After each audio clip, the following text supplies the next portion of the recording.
je m'appelle Jean-Philippe. Je suis le graffeur Zéoc. Je viens de Montréal, Huntsic. J'ai toujours habité à Montréal. Je m'appelle André Batalon, j'ai 36 ans. Je suis associé chez Landmark. Je suis cofondateur aussi et directeur des communications pour le Festival Mural. Et je suis agent de Ricardo Cavallo. J'ai des titres parmi Mural puis parmi Landmark, mais je pense qu'à la base, je suis juste un enthousiaste, juste quelqu'un qui aime quand les choses se font. J'ai commencé à graffer, je pourrais pas vous dire quand. Ça fait super longtemps, j'ai toujours graffé à mes souvenirs. C'est mes amis qui m'ont montré ça, en fait. Depuis aussi longtemps que je me souviens, j'ai toujours été fasciné par le principe de dessiner à l'extérieur. Quand j'étais petit, j'ai trouvé des cannes chez mes parents, puis j'ai passé une soirée à juste dessiner près d'un track de chemin de fer près de chez mes parents, à Saint-Athanas. Puis ça m'a toujours... en fait, je suis passé rapidement du côté création à spectateur. Mon intérêt pour le street art est parti de plein d'endroits, en fait. Je pense que c'est parti premièrement de ma ville, à Montréal. On a une énorme scène de street art, de graffiti, qui est vraiment qui est gigantesque, en fait, là, comparé à d'autres villes dans le monde aussi, là, comme Paris, comme New York, tout ça. On est vraiment sur la map. On a des gros artistes qui viennent de Montréal. On est 4 fondateurs du festival, moi-même puis 3 collègues à moi. On s'est dit, crème, c'est le fun que nos artistes à nous, les Montréalais, aient à Miami, aient à Hawaï, en Californie, etc. Mais pourquoi on ferait pas juste l'inverse? Pourquoi nous-mêmes, on n'inviterait pas tous nos amis à venir à Montréal puis à créer ici avec les artistes montréalais? Et c'est ce qu'on a décidé, en fait. On a décidé de faire ça en 2012. On va entamer cette année la 4e édition du festival. Donc, du 9 au 19 juin va avoir lieu notre 4e édition. Ça passe vraiment vite. L'an passé, on a eu des chiffres incroyables. On est passé de 4 à 11 jours l'an passé pour l'édition 2015. Ce qui était une poussée de croissance phénoménale. On a enregistré 1,15 million de visiteurs uniques en 11 jours.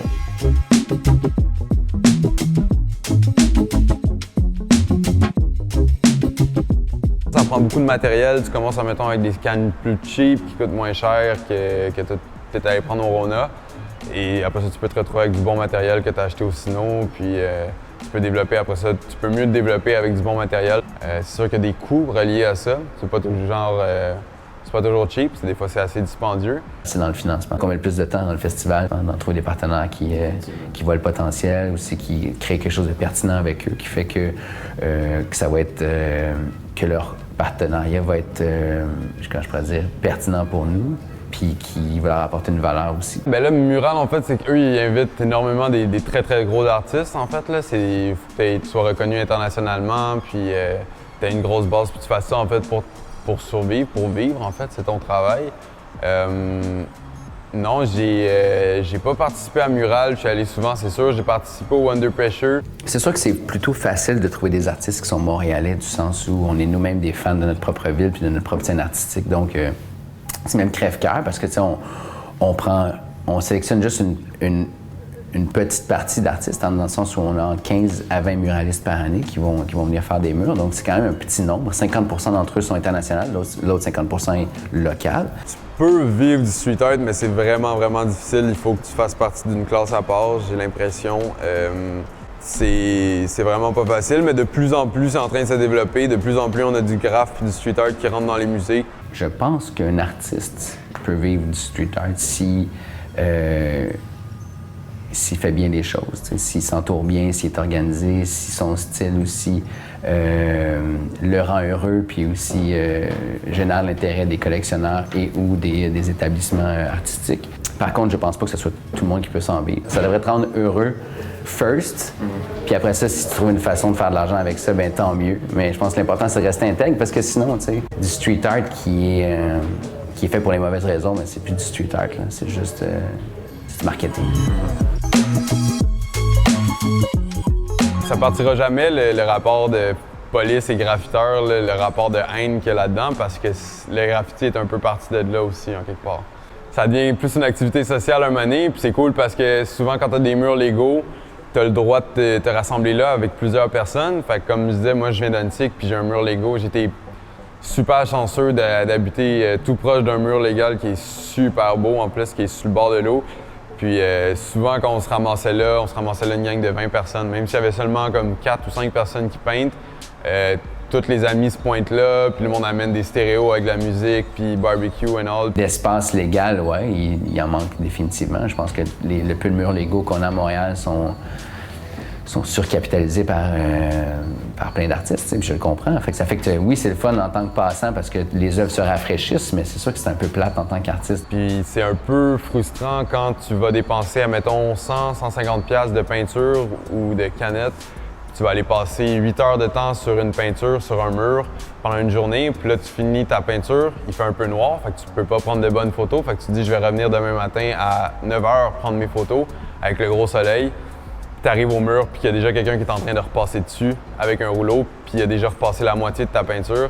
Des suggestions, peut-être plus d'activités qui favoriseraient l'interaction avec le public, où est-ce que les gens peuvent venir créer à l'extérieur, peut-être plus d'endroits légaux, plus de programmes d'aide de la ville, peut-être demander aussi à des centres culturels ou des centres d'artistes de venir aussi créer à l'extérieur sur des bannières de construction, sur des palissades. Il y a tellement de travaux à Montréal. Pourquoi que ça ne deviendrait pas un canevas, justement, puis que ça aiderait non seulement à permettre à les gens de s'exercer à l'extérieur, puis aussi à mettre en lumière ce mouvement-là qui est super. Là,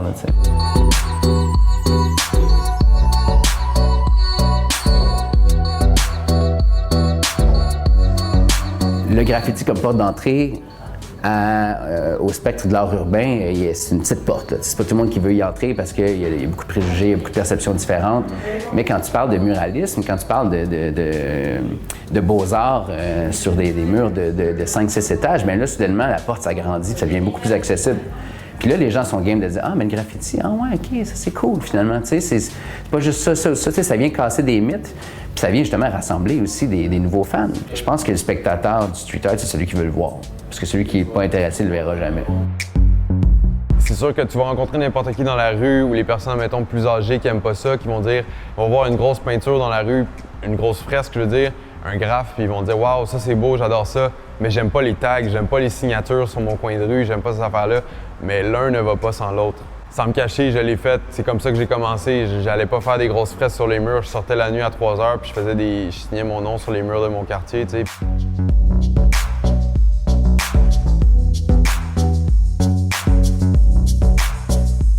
Je pense que des programmes de muralisme ou même d'art public, comme la Ville est en train de mettre en place, va venir, je pense, ajouter du sérieux à l'art de rue. Il y a beaucoup de commerces qui veulent se faire des productions. Il y a énormément de commerces qui veulent se faire des fresques parce que, justement, ils ont un problème de graffiti sur leur commerce. Puis souvent, ce qui arrive, c'est que quand un graffeur assez connu, assez réputé, va faire quelque chose sur le commerce, après ça, les autres plus jeunes graffeurs, ceux qui vont faire juste des tags dans la rue, vont être respectueux envers ça, puis ils vont pas faire de trucs par-dessus. Le deal qu'on a avec les propriétaires de murs, c'est qu'en échange d'un accès pendant 2 semaines et de votre mur, bien, on vous fait une œuvre qui vaut entre 50 et 100 000. T'sais. Les artistes vont très souvent créer quelque chose qui est conséquent, justement, au fait que, que c'est pas juste un dessin sur un mur, mais bien un leg qu'ils font à une communauté, puis il faut que ça soit pertinent.